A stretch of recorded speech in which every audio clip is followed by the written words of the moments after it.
Hello and welcome to another edition of the Federalist Files. In this one, I will not be going over a Federalist paper, but rather I'm going to be talking about some of the debates having to do with voter fraud right now in the election.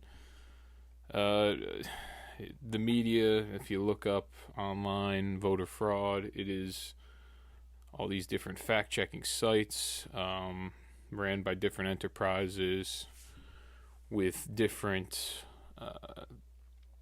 intentions. And I have, if you go on Facebook, you go on Twitter, you go on Instagram, it seems like there's been a decision somehow that that Biden has been anointed by the mainstream media, and there really is no provision in our Constitution that gives him the presidency based on what the media says or thinks. Also, it seems like the opinion of many out there right now that the election is over, and they have already appointed Biden as the next incoming president. And I'm going to admonish everybody in saying I don't think it's over. I think that this thing's going to drag on for another maybe 2 to 3 weeks in just litigation. I also find it very odd and very telling that when you go to search on Google of any type of election fraud, you can't find anything. And you also can't even really find the litigation that the Trump administration has put forward with his lawyers in terms of that voter fraud and his and his attempts to try to get a recount or what have you. His attempts at litigation, you really just can't find it. I mean, I've been looking for it. You got to turn on certain news networks to get it. Other news networks are already covering it because I believe it was CNN today was the first one to anoint Biden as our next president. So I'm going to go over a couple of, because the big promulgated phrase from our media right now is there is no widespread voter fraud, which may be true, because they are promulgating this narrative that there is no widespread voter fraud. If voter fraud had to be widespread, you'd have to be able to make the argument that it was pervasive. It was something that was existent in all of the different counties throughout the country. Every single polling location. That's the argument that you would have to make. And this is dumbing down the argument. This is a statement that makes people that are objectors to the statement live at that level, try to make the argument that there is widespread voter fraud. Now, I'm not going to make the argument there's widespread voter fraud because I don't know how you really can, because I'm not in every single county. There's not reports coming out of voter fraud in every single county or every single polling location. Now, but I will be able to make the argument with multiple news sources that I had to go on Bing to find, because Google won't allow it through their algorithm to show up, because they are throttling certain search results, and they have often for a very long time have been influence our political discourse, political opinions of people that are not as interested in politics, people that just see headlines and they take that headline instead of reading the entire article. What they do is they'll take that headline as fact, and they won't research it. And to be honest with you, I don't really blame them. If you're a regular American, you work 40 hours a week, you have your own personal life, you have your own family, you have other things that you have to worry about. You don't really have the time to look these things up and look into what's going on in our election or our political discourse, because it is something that is very verbose. It's very time consuming. It's going to take you a very long time to try to study and learn these behaviors, learn different types of government system, how many senators we have, House of Representatives, all that information, the two chambers of the legislature, the role of our judicial branch as well as our executive. You don't really learn any of that stuff when you're in school. It's a very, very broad oversight they give you, very broad information, just saying essentially that there's 3 branches of government: the executive, judicial, as well as the legislature. And that's really all they give you. They don't really give you much information. If you're from my generation, at least, that's what my experience is. So I'm going to have a couple of, and I'm going to leave some links in the description below of all of my sources here. So first and foremost, I have a claim of voter fraud coming from Bongino.com. It is Dan Bongino's website. I will leave the sources below, like I said before. And it's a study here. It comes from Just the News. Conducted a county-by-county review to determine the rejection rate of mail-in ballots by the state of Pennsylvania in 2020. What they found was 0.036%. So we're talking a little bit above 0.3 of 1 percentage point of mail-in ballots were rejected this year, compared to 1% in the last election in 2016. There's a quote here from Just the News. Let's see what I have here. Just the News, he says, Daniel Payne, and I quote, he states, mail-in ballots in Pennsylvania so far this year have been accepted at almost 30 times the rate predicted by historical rejection numbers. That's just a little background information. Then he notes only 951 of 2,614,011 mail-in votes were rejected in 2020. So that's how they get that statistic there, that 0.036 of a percentage point. And then he alludes that in 2016, the state of Pennsylvania received 266,208 mail-in ballots and rejected 2,534, which is 0.95 of a percentage. So that's where you're looking at that close to 1 percentage point number there.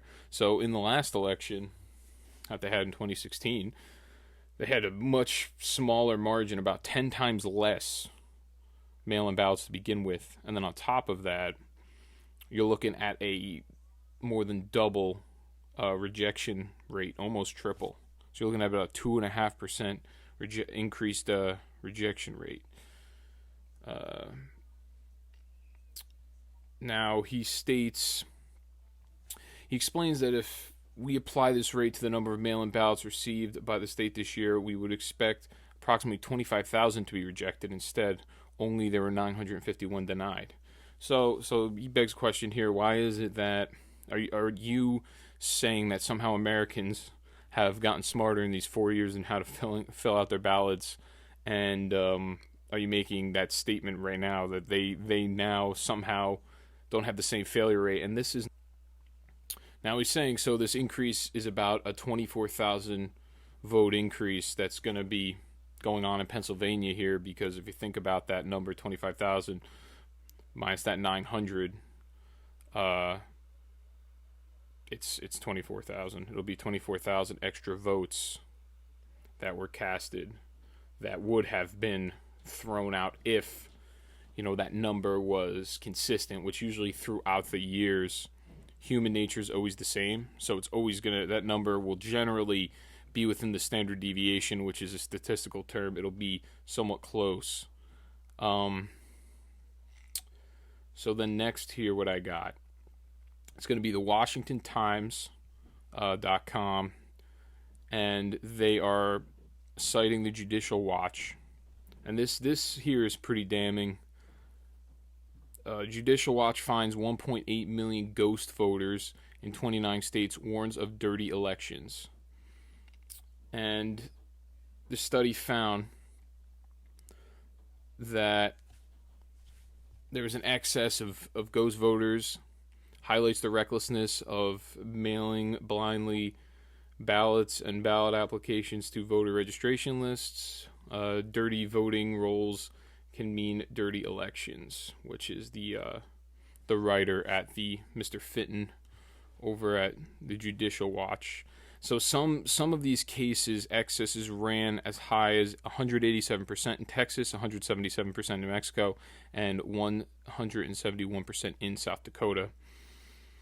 Now the study found that 352 U.S. counties in 29 states managed to have 1.8 million more registered voters than eligible voting age citizens. So we're talking about 1.8 million at least are going to be thrown into the system of voting that are essentially their illegal votes. They're not going to be votes that really should count. And that's to say if every single, let's say New Jersey, you get 200,000 votes of legal registered voters. There's 200,000, let's say, in this state, and you have 300,000 come in. You can guarantee that 100,000 of those votes are illegal votes for sure. Now, who's to say that in New Jersey, every single person that is registered to vote is going to be voting? That's just not the reality, because it's just throughout our history, generally the amount of turnout isn't always 100%. So, in other words, the registration rates of those counties exceeded 100% of the eligible voters, which I just stated. The study found 8 states showing statewide registration rates exceeding 100%, such as Alaska, Colorado, Maine, Maryland, Michigan, New Jersey, Rhode Island, and Vermont, reported Tom Fitton, president of the Watchdog Group. So that's another one there. And then I have another article here from Just the News. I'm going to also leave that in the description. Detroit city worker blows whistle, claims ballots were ordered backdated. The FBI is currently investigating this and probing it. The FBI is investigating allegations of election fraud in Detroit after city workers stepped forward and claimed election workers were asked to backdate ballots that had come in after the election deadline had passed, multiple officials said. So, that being said, this is something that also happened with the post office. That's going to be my next one. That's going to be my next source here. But a senior law enforcement official in Washington confirmed that this investigation was opened up after the whistleblower's concerns were forwarded from the Michigan Republican Party. And the official said the FBI is investigating. So that's just another source there. I mean, essentially what they're doing is they're backlogging these ballots no matter when they get them. So if they're getting these ballots on, because obviously you still pick up ballots at these ballot boxes or wherever they are dropped off, you're going to pick them up. They're backdating these ballots for November 3rd or a date before that, and they're counting them when they come in after November 3rd, which is a violation of the Constitution. The Constitution does state that the states do have their rights to run their own elections and administer the rules and the standards to an extent, but in terms of the date and time, that's a constitutional standard, and it needs to be done on that day that is set forward. I believe it is even in the Constitution, the date of November 3rd, I'm pretty sure is even in the Constitution, every single 4 years, and then, every 2 for the midterms, and you also have these weird runoff elections that don't line up. Every single day, though, there is an election day every year. So the next article here I have is the Postal Service whistleblower reveals identity, alleges voter fraud. And this is at the Post-Millennial. I'm going to have that link. And then as well, interestingly enough, you got Project Veritas on the case here. Project Veritas, anybody that is not aware of who they are, it's essentially an organization that sets up sting operations. Actual real journalists get into certain positions and they expose these fraudulent acts. There was one he had with a teachers union, with a teacher. Someone was one of his journalists, Mr. O'Keefe's one of his journalists, went in to a teachers union office and told the union member president that deals with affairs. They told them that he was that person assaulted one of the children, openly told him that, and he tried to cover it up. So there's videos like that. There was videos with Minnesota, Ilhan Omar, these individuals that apparently worked for her and were, taking ballots, and they were manipulating the election system. I haven't read into that one that much, but there was weird video. It's a little iffy. I wasn't really 100% sure what the heck was going on there in that whole system.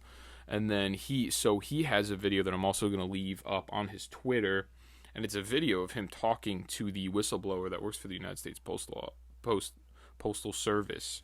And he is in, let's see if it says where he's at here. New York, Michigan. He's definitely in here somewhere. So that was in Pennsylvania. I don't want to say the individual's name because I do not want them to get doxxed or anything like that. I don't want to put him in jeopardy. but it was in Pennsylvania in particular. I believe it was in Philly in particular. It looks like it's a video of him walking around and O'Keefe or one of his representatives asking him questions about the election. And at first, this gentleman wasn't so forthcoming. He was worried about keeping himself anonymous because of worry for his life and his family, which is reasonable. I completely understand. But he said now he will go on the record. And what his allegations are is that he refers that his allegation is that the USPS supervisors have instructed postal workers to continue to pick up ballots and intentionally postmark them as coming in on Election Day. The same thing that was going on in the last post in Michigan. And then I think this is my last one here. Yes, and then I'll get on to the Section 230 stuff. So the very last source I have is from the New York Post. This was reported by multiple news sources. I just chose the New York Post because it's the first one that came up when I looked it up. Because I have to particularly type in exactly what I'm looking up because I saw it in the news. But otherwise, if you look it up, you're not going to find it on Google. I'll tell you right now. And this is something that has not only been persistent with people that believed in, I guess, the conservative side or the right side of the political aisle, but this is something that also happened to Tulsi Gabbard when she was running in the nomination for the Democrat Party.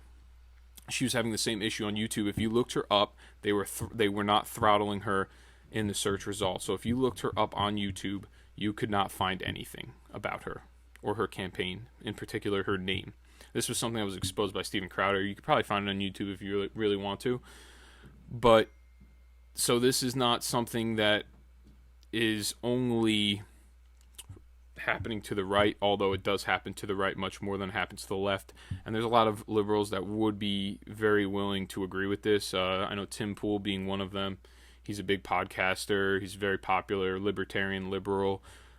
He currently right now is calling for, he's not calling that there is election fraud, but he is calling for an investigation himself because he does believe in transparency in terms of our elections. And he's not really, he wants, obviously, he does not want Donald Trump in there, from what I can understand. But he does believe in those constitutional amendments, Bill of Rights. He does follow the Constitution like a classical liberal would, which I do appreciate.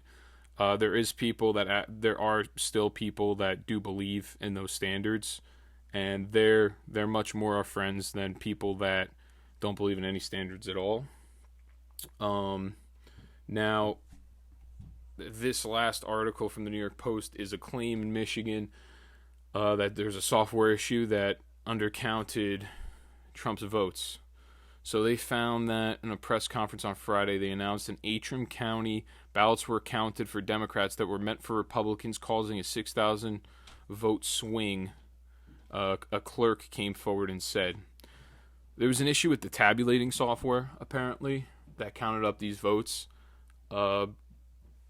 So they said since Cox said, which is the GOP chairwoman of Michigan, Cox said that, and I quote, "Since then we have now discovered that 47 counties use this same software in the same capacity, or more than, and in other words, more than half of Michigan's 83 counties use the exact same tabulating software." I can't confirm this, but then there's a bunch of articles saying that other states also use the same exact tabulating software, which, to be honest here, in terms of software, those professions, tech professions, they do tend to be much more on the left side. They lean much more left.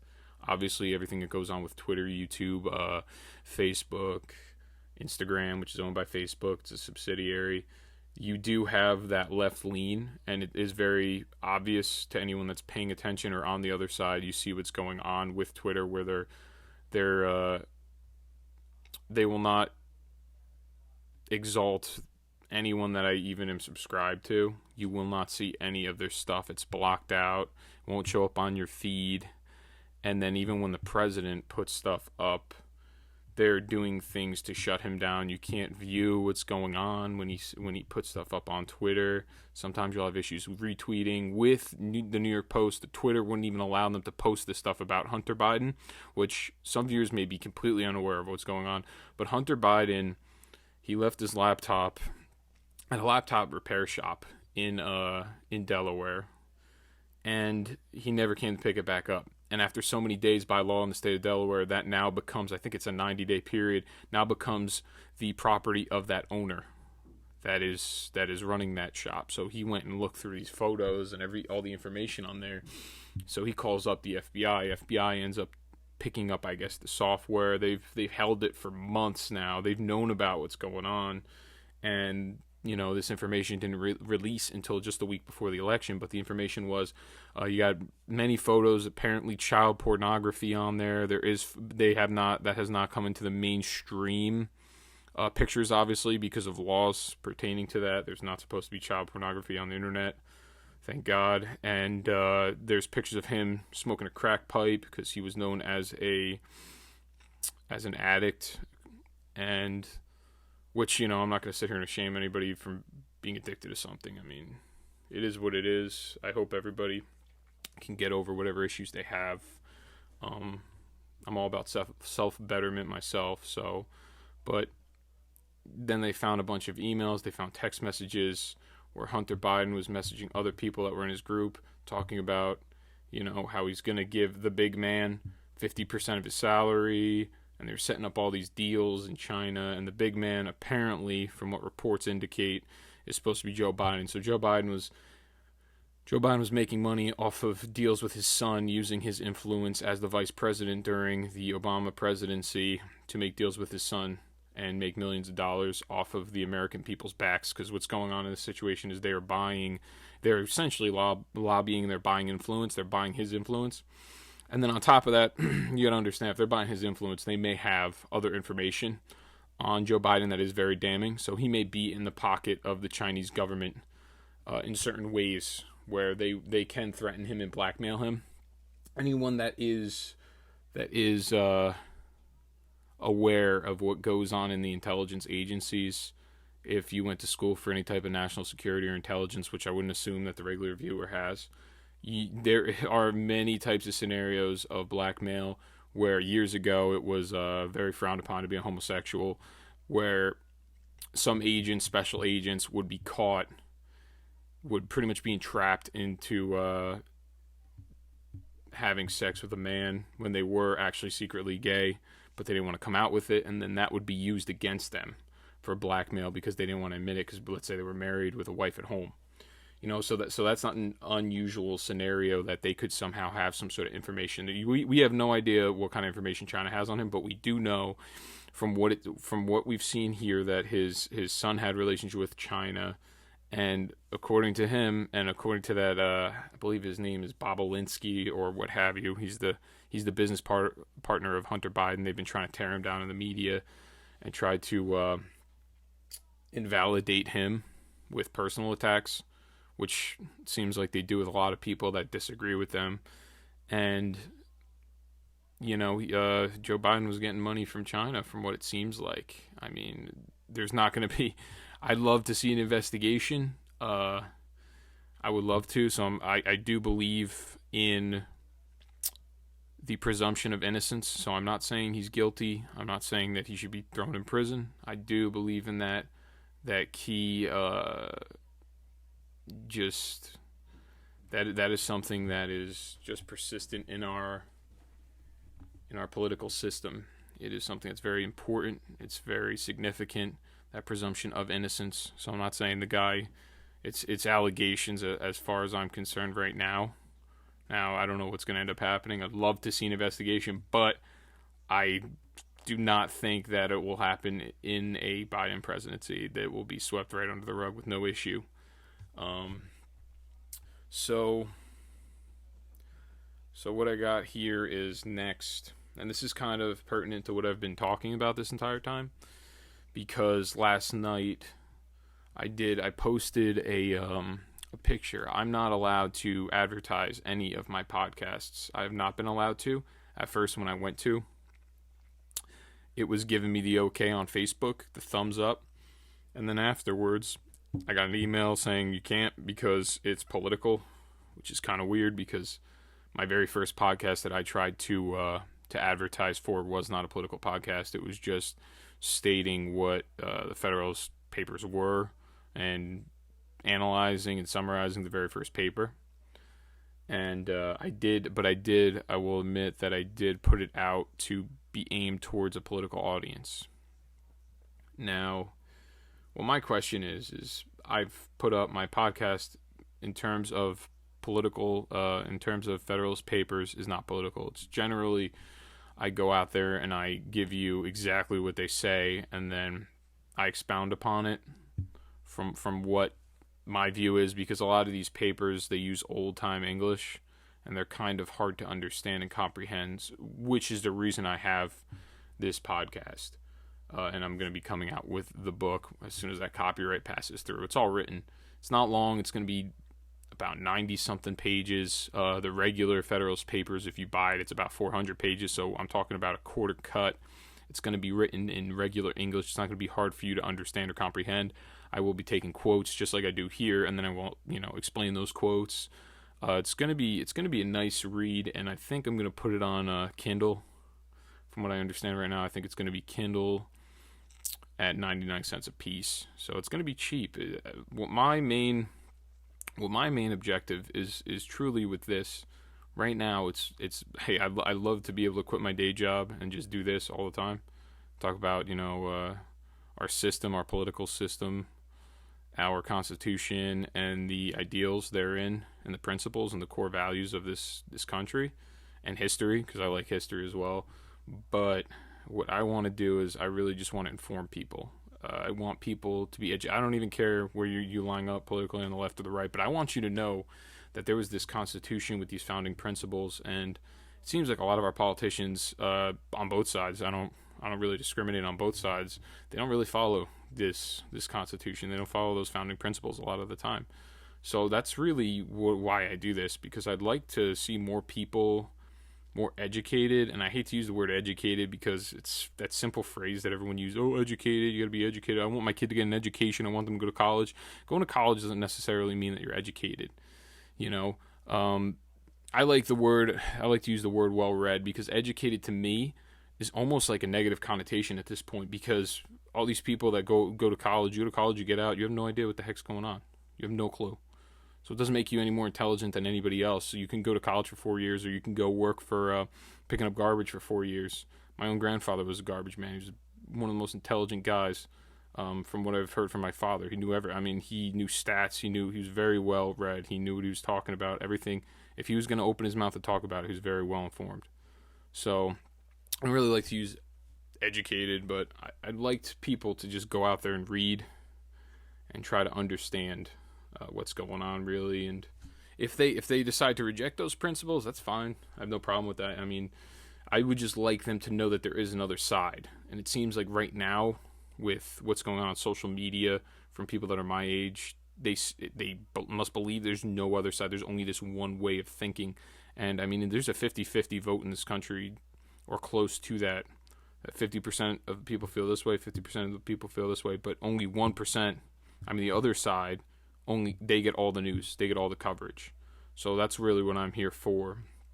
So what I got here is I got a source from Lawfare blog, and what it does is I'm going to leave that source link. It's just an article about how Trump was proposing revisions to Section 230C.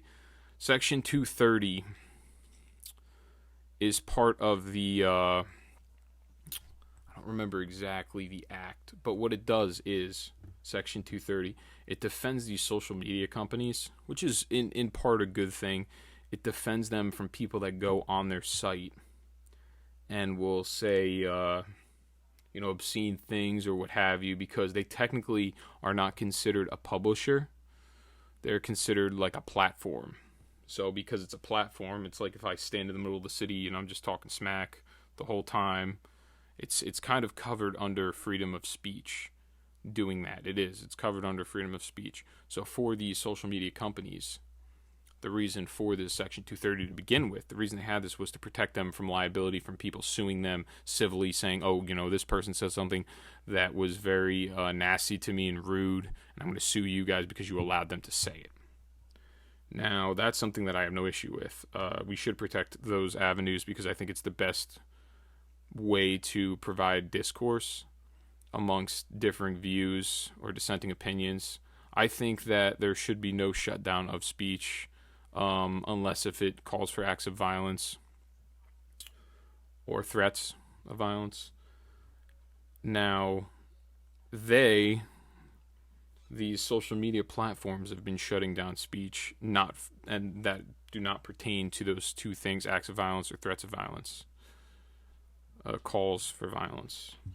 So the provision 230 Section C 2A, which offers immunity to providers from civil liability for any action taken in good faith to restrict or remove material that the provider or its users consider to be obscene, quote, and I quote, obscene, lewd, lascivious, filthy, excessively violent, harassing, or otherwise objectionable, whether or not such material is constitutionally protected, end quote. So this here is what the issue is. So they originally came out with that to protect these agencies, and then it said, but, from what I just read, you can get rid of that obscene, lewd, filthy, violent, harassing. I'm not going to say the other one because I can't really pronounce it, lascivious. But the problem is the very end of this provision, it says, or otherwise objectionable, which is such a broad term. So in your eyes, you can view anything as otherwise objectionable. If you just disagree with it, it's otherwise objectionable. And that's what it seems like. That's what they do here in the current social media climate. I mean, I'm not even able to do $10 worth of ads on Facebook, just get a couple of views. I'm trying to get my podcast out there. I'm not even allowed to do that. And my stuff wasn't even political. And at the time, it was, because the very day that I did it, well, we don't want you to impact the election, whatever. That was the reason that I was not allowed to advertise on Facebook at first. That was the very first reason. Okay, that's fine. Now what? It's the 7th. It is the 7th of November. Why can't I advertise now? It's over. You said your media company, CNN, just called it. CNN, Fox News, they just both called the election, even though technically actually it isn't over. They just called it. So why is it that I can't go and I can't advertise?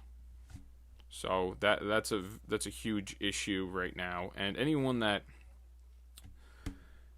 does believe in those values, like a Tim Pool, even though he is on the opposing side of the side that's getting shut down, he's on the left. He is of the left. He's much more of a moderate on the left, but he's a liberal. He's a classical liberal, as in he believes in those values. He believes that everyone has that freedom of speech, and it should be protected, and you shouldn't be getting your ideas taken off the internet just because someone disagrees with you, because that's not the right way to do it. That's how you create the echo chamber and the reverberation that has been persistent in our discourse online from what I've seen. I mean, Facebook, I got about 300 friends. After this video, I might lose some. Who knows? Maybe more people might view, or they may block me, but that's how it happens. That's how there's nothing but everyone's repeating the exact same phrase, the exact same talking points over and over again. So that'll be it for my video here. And please like, share, subscribe, and make sure you drop the mic, as in my name. That's the pun. Drop the mic on some people. Let them know about the podcast. Try to use word of mouth to get it around, considering I can't put up ads. And I guess I'll see you next time. Next video is going to be coming out Monday. It's going to be Federalist number 4. Thank you.